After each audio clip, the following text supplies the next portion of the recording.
Hi everyone, ఎలా ఉన్నారు అందరూ? నేను చాలా బాగున్నాను. మీరు కూడా చాలా బాగుండాలని ఆ దేవుని కోరుకుంటున్నాను. ఈరోజు మీకు నేను పరిచయం చేస్తున్న రెసిపీ వచ్చేసి బ్రెడ్తో అండి స్వీట్ చేస్తున్నాను.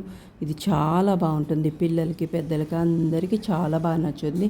చాలా సింపుల్గా అప్పటికప్పుడు తయారు చేసుకుని ఈ బ్రెడ్ని మనము ఒక బ్రెడ్ 4 పీసెస్ లేకపోతే క్వాంటిటీ బట్టి ఎక్కువ చేసుకోండి. ఎక్కువ పీసెస్ తీసుకొని సైడ్ ఎడ్జెస్ ఉన్నవి అవి బ్రౌన్ కలర్లో ఉన్నవన్నీ కట్ చేసుకొని అవి నూనెలో కానీ నేతిలో కానీ వేయించేసుకొని అవి పక్కన పెట్టేసుకోవాలి. వీడియోలో చూపిస్తున్నట్టుగా ఒక పాన్ పెట్టుకొని దాంట్లో ఒక కప్పుడు పాలు పోసుకొని మరిగించుకోవాలి.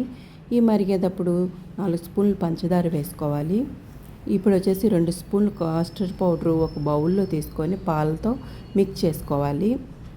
ఇవి ఉండలు లేకుండా పల్చగా మిక్స్ చేసుకొని ఈ మరుగుతున్న పాలల్లో ఈ మిక్సీని కలుపుకుంటాము. అందుకోసం అని చెప్పేసి లిక్విడ్ లాగా బాగా పల్చి కలుపుకోవాలి. ఇప్పుడు పాలు పొంగొచ్చిన తర్వాత దీంట్లో షుగర్ వేసుకుంటాము. ఈ షుగర్ వేసుకున్న తర్వాత వచ్చేసి ఇంకా షుగర్ మెల్ట్ అయిన తర్వాత ఇప్పుడు వచ్చేసి మనం కలిపి పెట్టుకున్న కస్టర్డ్ పౌడర్ని ఈ పాలల్లో వేసి అడుగు పట్టుకోకుండా బాగా మిక్స్ చేసుకోవాలి. ఇది బాగా పొంగుతున్నప్పుడు ఇంకా ఒక బౌల్ తీసుకొని ఆ బౌల్లోకి తీసుకోవడమే ఈ పాలని.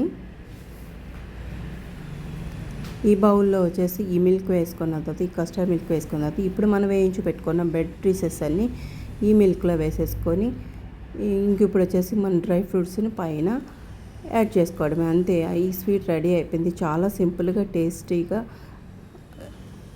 కమ్మటి బ్రెడ్తో స్వీట్ తయారైపోయింది. మీకు నచ్చినట్టయితే లైక్ చేయండి friends. Thank you for watching friends. Thank you.